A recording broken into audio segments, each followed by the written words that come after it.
Driven to Win presents Son of the White Wolf. Chapter: Wolves of the Desert. They didn't fear the heat. They feared what howled beneath it. Let's begin. Olga awoke as dawn was breaking. She was cold and stiff, in spite of the cloak Gordon had wrapped about her. And she was hungry. They were riding through a dry gorge with rock-strewn slopes rising on either hand, and the camel's gait had become a lurching walk. Gordon halted it, slid off without making it kneel, and took its rope. It's about done. But the walls aren't. Far ahead. Plenty of water there. Food, too, if the Juhina are still there. There are dates in that pouch.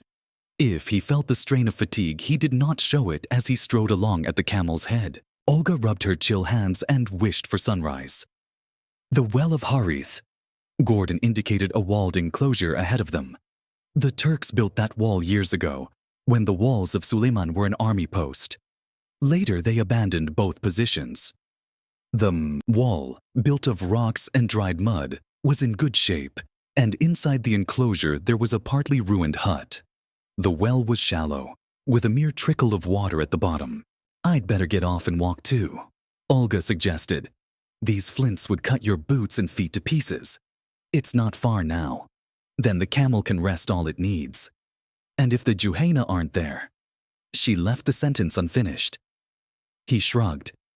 His shoulders. Maybe Osman won't come up before the camel's rested. I believe he'll make a forced march. She said, not fearfully, but calmly stating an opinion. His beasts are good. If he drives them hard, he can get here before midnight. Our camel won't be rested enough to carry us by that time. And we couldn't. Get away on foot, in this desert. He laughed, and respecting her courage, did not try to make light of their position. Well, he said quietly, let's hope the Juhayna are still there. If they were not, she and Gordon were caught in a trap of hostile, waterless desert, fanged with the long guns of predatory tribesmen. 3 miles further east, the valley narrowed, and the floor pitched upward, dotted by dry shrubs and boulders. Gordon pointed suddenly to a faint ribbon of smoke feathering up into the sky. Look, the Juhayna are there. Olga gave a deep sigh of relief. Only then did she realize how desperately she had been hoping for some such sign. She felt like shaking a triumphant fist at the rocky waste about her, as if at a sentient enemy, sullen and cheated of its prey. Another mile, and they topped a ridge, and saw a large enclosure surrounding a cluster of wells. There were Arabs squatting about their tiny cooking fires. As the travelers came suddenly into view within a few hundred yards of them, the Bedouin sprang up, shouting. Gordon drew his breath suddenly between clenched teeth. They're not Juhina, they're Ruwala, allies of the Turks. Too late to retreat. 150 wild men were on their feet, glaring, rifles cocked. Gordon did the next best thing and went leisurely toward them. To look at him, one would have thought that he had expected to meet these men here, and anticipated nothing but a friendly greeting. Olga tried to imitate his tranquility, but she knew their lives hung on the crook of a trigger finger. These men were supposed to be her allies, but her recent experience made her distrust Orientals.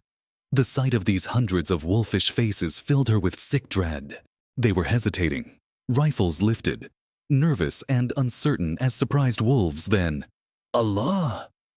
Howled a tall, scarred warrior. It is El Borak! Olga caught her breath as she saw the man's finger quiver on his rifle trigger. Only a racial urge to gloat over his victim kept him from shooting the American then and there. El Borak! The shout was a wave that swept the throng. Ignoring the clamor, the menacing rifles, Gordon made the camel kneel and lifted Olga off. She tried, with fair success, to conceal her fear of the wild figures that crowded about them, but her flesh crawled at the bloodlust burning redly in each wolfish eye. Gordon's rifle was in its boot on the saddle, and his pistol was out of sight, under his shirt. He was careful not to reach for the rifle, a move which would have brought a hail of bullets. But having helped the girl down, he turned and faced the crowd casually, his hands empty, running his glance over the fierce faces. He singled out a tall, stately man in the rich garb of a sheikh, who was standing somewhat apart. "You keep poor watch, Mitkal ibn Ali," said Gordon. "If I had been a raider, your men would be lying in their blood by this time." Before the sheikh could answer, the man who had first recognized Gordon thrust himself violently forward, his face convulsed with hate. "You expected to find friends here, El Borak," he exulted.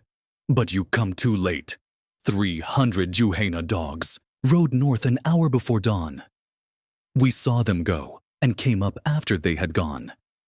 Had they known of your coming, perhaps they would have stayed to welcome you." "It's not to you I speak, Zangi Khan, you Kurdish dog," retorted Gordon contemptuously, "but to the Ruwala, honorable men and fair foes." Zangi Khan snarled like a wolf and threw up his rifle, but a lean Bedouin caught his arm. "Wait," he growled. "Let El Borak speak. His words are not wind." A rumble of approval came from the Arabs.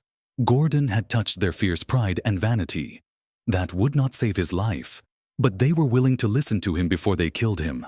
"If you listen, he will trick you with cunning words," shouted the angered Zangi Khan furiously.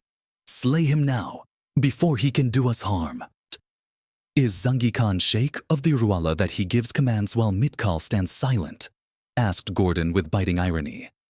Mitkal reacted to his taunt exactly as Gordon knew he would.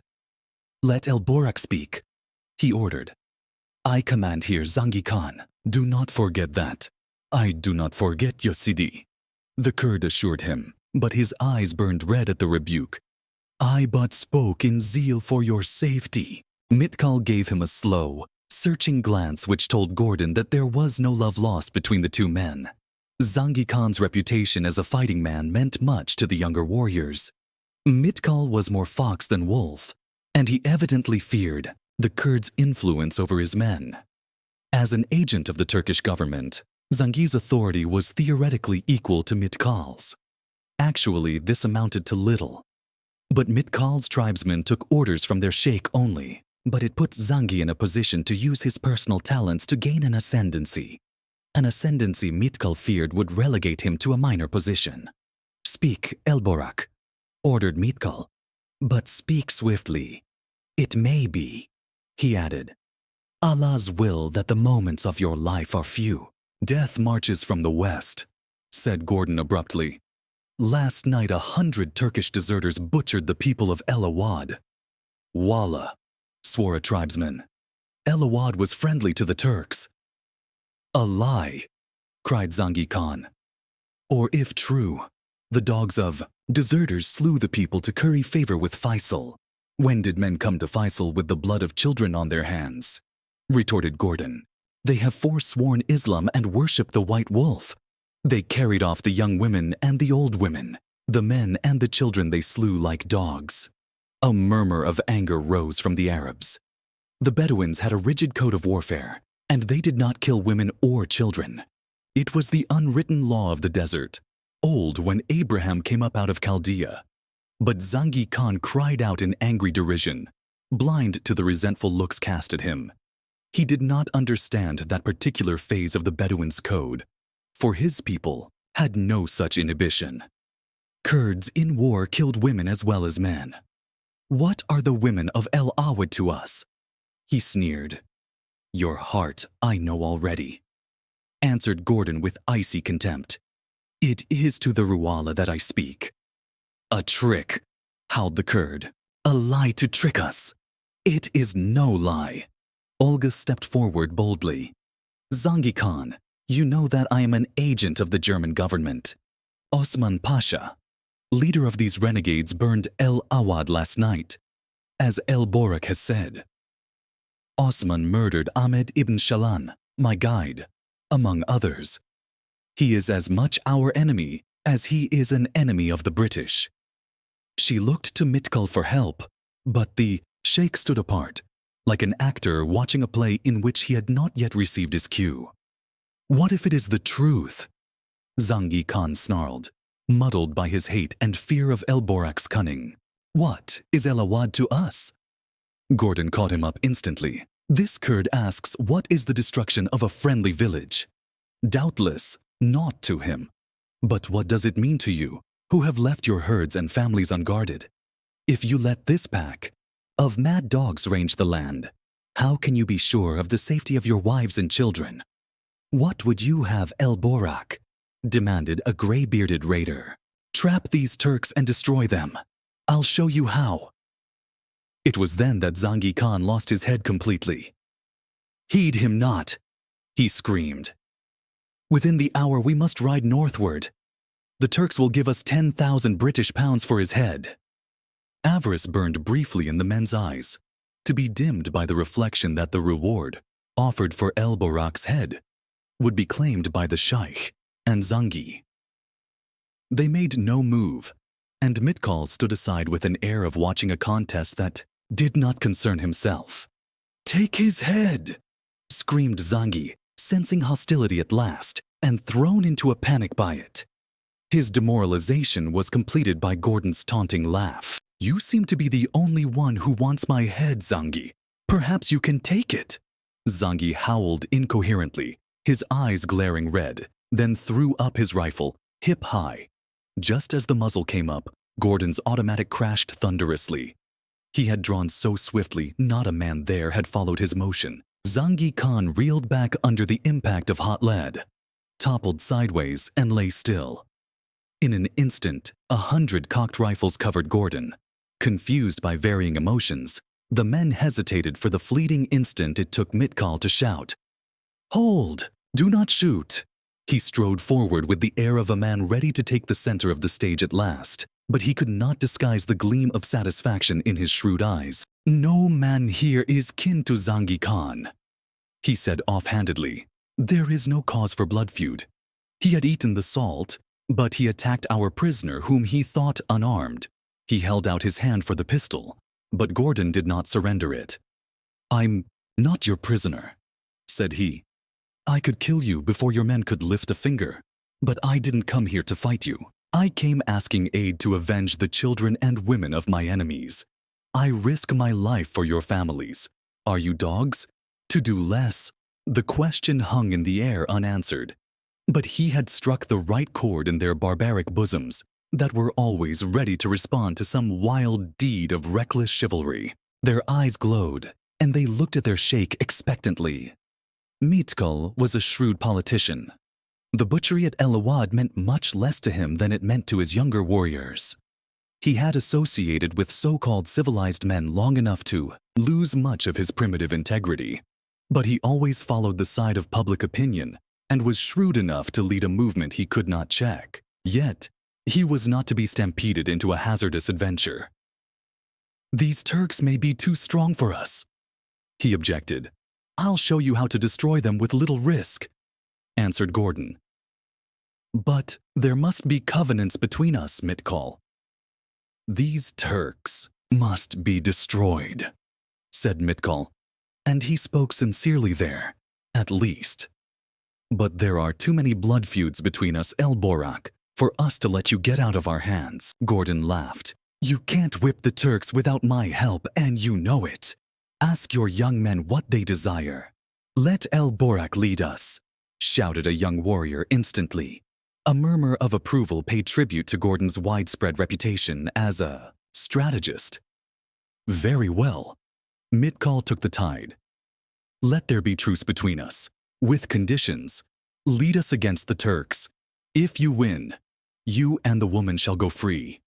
If we lose, we take your head. Gordon nodded and the warriors yelled in glee. It was just the sort of a bargain that appealed to their minds, and Gordon knew it was the best he could make. Bring bread and salt, ordered Mitkal, and a giant black slave moved to do his bidding. Until the battle is lost or won, there is truce between us, and no Ruala shall harm you, unless you spill Ruala blood. Then he thought of something else, and his brow darkened as he thundered, Where is the man who watched from the ridge? A terrified youth was pushed forward. He was a member of a small tribe tributary to the more important Ruala. Oh, Sheikh, he faltered. I was hungry and stole, away to a fire for meat. Dog, Mitkal struck him in the face. Death is thy portion for failing in thy duty. Wait, Gordon interposed. Would you question the will of Allah? If the boy had not deserted his post, he would have seen us coming up the valley, and your men would have fired on us and killed us. Then you would not have been warned of the Turks, and would have fallen prey to them before discovering they were enemies. Let him go, and give thanks to Allah who sees all. It was the sort of sophistry that appeals to the Arab mind. Even Mitkal was impressed. Who knows the mind of Allah? He conceded, Live, Musa, but next time perform the will of Allah with vigilance and a mind to orders. And now, El Borak, let us discuss battle plans while food is prepared. The desert took their names, but the wolves remembered their scent. Chapter 5 arrives tomorrow. Stay with us.